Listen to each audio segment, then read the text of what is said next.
the outtakes before you did the takes. You're the worst. They always focus. You're the best.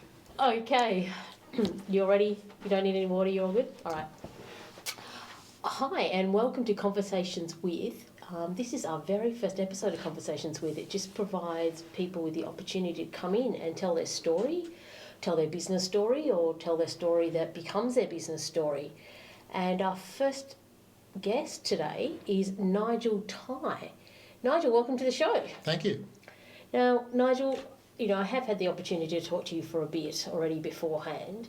Now, let's not go all the way back to the beginning, but give me an abridged version of why it is that you're sitting across the table from me, and he is 1.5 metres away from me, in case anybody was worried.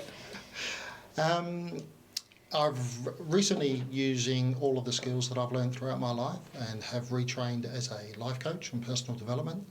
And I'm just trying to get my message out there of how I can help people and the value of having a personal coach. Okay, so let's go back a little bit further then. Now, I know obviously from our conversations that you've had a significant period of time in the Army. Now, can you just talk to me a little bit about what you did in the Army and how long you were there for?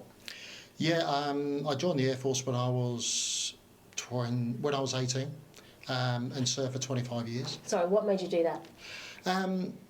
I was in a small town back in England, and I actually physically grew up here in Perth. My parents were the original 10-pound Poms and took me away from Perth and back to the UK. And I had more in me than just a little town boy. So which town were you from? I was from Harwich in Essex, which is a little coast docking town, a little seaport. And most of the people stay in that town and work on the town, but I had a bit more ambition than that.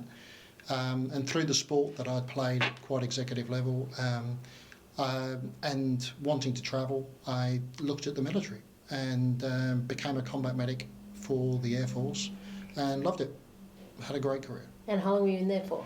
I was there for 25 years. Wow, that's a long time. Why did you stay for so long? Just loved the teamwork. I loved the environment. I loved the professionalism. Proud to wear the uniform. And actually through the time that I was there was a hell of a transition from when I first started, maybe the Cold War situation, where it was very much more home-based, and we were practicing exercises back in the UK. But then as the time went on, and Iraq and Afghanistan and Bosnia and Sierra Leone and all these things happened, we then became a much more streamlined operational force. So tours away and travelling all over the world to do our jobs. So I know this is going to be a really hard question to answer, but you've just spoken about some areas in the world that have just faced some ridiculous atrocities. Probably, what's one of the stories that sticks out to you from your time in one of those areas? Different stories from different areas. I was in Bosnia, it was more of a peacekeeping role. It was just after the main war. But the tensions and the trauma around the area was still very vibrant. The tensions between the different factions were very relevant still. And we were providing a field hospital in the middle of a Sipovo in Bosnia. So that was one type of role, and that was more peacekeeping, moving people around, patients.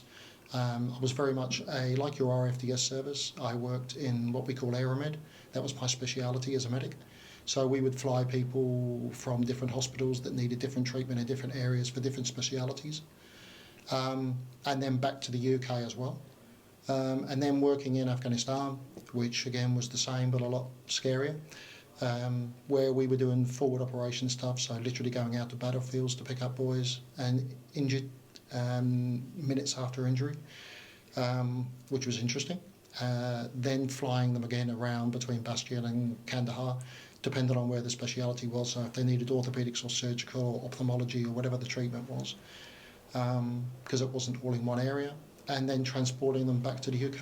Okay, so those sorts of environments, those sorts of visions, those sorts of tension, how did you cope?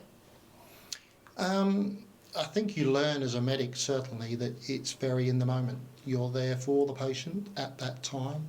So you go in and you just turn on your professional head and you treat them as best you can. You get them up and you get them out as quick as you can. No different to the ambulance boys here. Obviously, the the environment of where you're operating is totally different. But you focus on the patient, you do the best for the patient, and then you get out.